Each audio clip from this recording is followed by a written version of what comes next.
Hey, what's up, VC? It's Steve again, Harmless Rebel. I'm way overdue for a vinyl update, so I figured I'd throw one together real quick while I'm sitting here.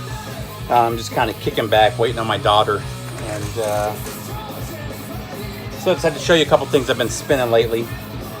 This one I just pulled out a couple days ago and gave a spin. Hadn't listened to this in quite some time. Love this album, though. Actually, I love everything that they put out in the 70s. But this is the self-titled Yesterday and Today from the band that would later become known as Y&T.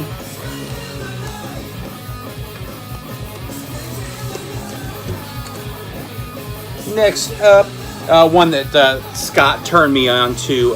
He talked about this band so much that I had to go out and grab a few of their albums, and I'm finally getting around to spinning them. I actually bought these, 7-8 months ago, and just got around to spinning this one in the last couple weeks. I've spun it a couple times and I'm really digging it. But this is a new wave of traditional metal band Ram, and this one is Forced Entry from 2016. I haven't checked out their newest album yet. I think I've got 3 of their albums so far. Like I said, I've given this one a couple spins and I'm really digging it. And I will definitely be pulling out their other stuff and giving it a spin as well. It's in the piles here somewhere that I just haven't got to yet. This is one I ran across 4 or 5 months ago, and wasn't sure what to think of it, but it was like $15, so I went ahead and grabbed it. There is one spot where the album skips, which kind of makes me mad, but otherwise it's very good sound quality for radio broadcasts. So this is the Best of Aerosmith, live Woodstock, 13 August 94. So this is basically the best of the Woodstock set. Again, really killer sound quality. I wish it would have been the whole set instead of just kind of the best of. But if you run across this, it's still, like I said, there's one skip on Crying, which kind of pissed me off, but you got Ragdoll Crying, Eat the Rich, Love in the Elevator, Dude. Dude looks like a lady. Come Together, Dream On, Living on the Edge, and Walk This Way. So a couple of classics, but most of it's going to be from that late 80s, early 90s time frame, which I love. I love all of the Aerosmith time frames. Next up, had I gotten this album last year, this would have been my favorite album of last year. I've been playing it nonstop. I finally got a copy. I was super stoked. When this one went up for pre-order for the second pressing, it sold out in like a day. And I found out about it. It was later that same day that they posted on their Facebook page that they had repressed it. I went to their website and it was already sold out. And I ended up shooting a message to, I can't remember the guy's name. But the guy that owns, the main guy from Satan's Hollow, and also the owner of Hoofchild Records. And he told me that he got some more, and it definitely hooked me up here. But this is Satan's Hollow, killer new wave of traditional metal. And female fronted, which if you guys have been watching my channel long enough, you know that I love traditional metal with female vocalists. Whether it's this or Acid or Savage Master.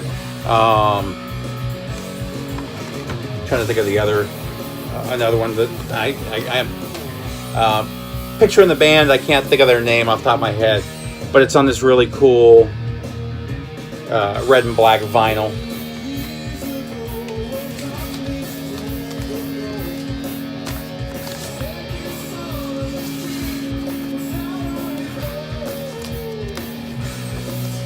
Next up, another one that's been in heavy rotation.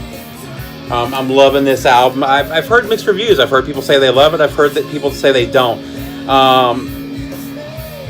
I like pretty much everything that I have ever heard from this band. I love the vocalist, whether it's his thrash vocals or his more melodic, sing-songy, I guess, vocals. This is Deliverance, the Subversive Kind. Again, I've been playing the heck out of this one. I can't remember which guy. I think I got the green vinyl, and that was, of course, released by Rocks, and just a killer album. I highly recommend picking this one up. Again, I recommend picking up anything released by Deliverance or Jimmy P. Brown's, any of his side projects. I love his vocals. He's got this David Bowie style vocal that I've always really dug. A lot of people don't like it. A lot of people are crazy. Next up, this one I just decided to pull out and give a spin. I hadn't listened to it in a long time. I wish this held up a little bit better. This one holds up the least compared to all of their other albums, but it's still a fun listen from time to time, and these songs really take me back. But this is Pretty Hate Machine from 9 Inch Nails from 1989. Next up, just an absolute classic. I had never owned a copy of this before.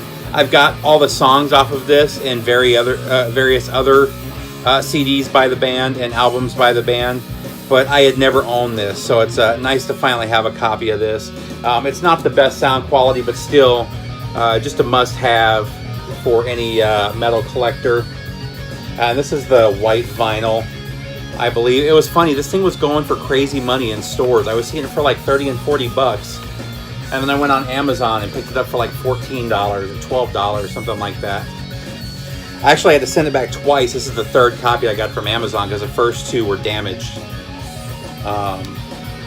Which is one of the nice things about ordering your vinyl from Amazon.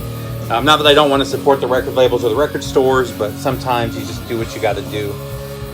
This one, just an absolute heavy metal classic. These guys do not get enough love. I've got 2 of their albums. I believe they have 3. I could be wrong. But this is Sweet Dreams from Sword. Just really killer traditional metal. And this is on Road Racer.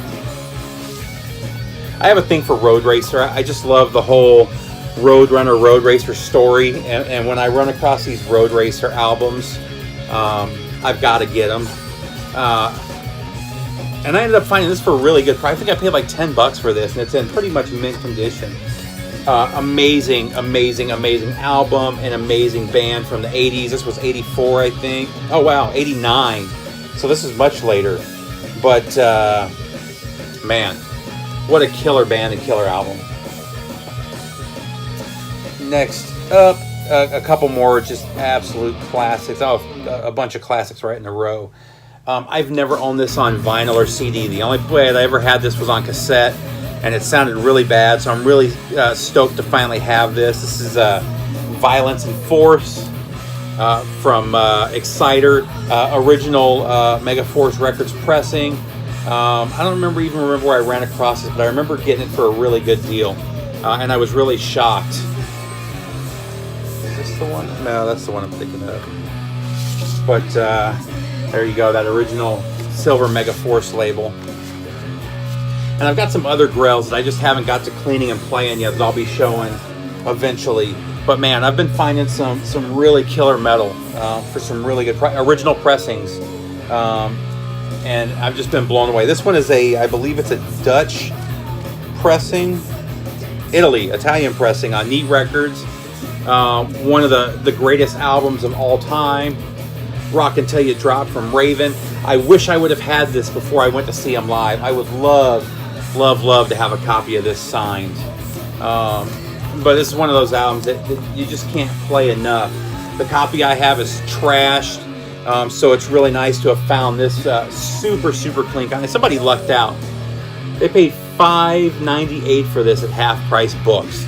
Ridiculous. And it's in pretty much mint condition.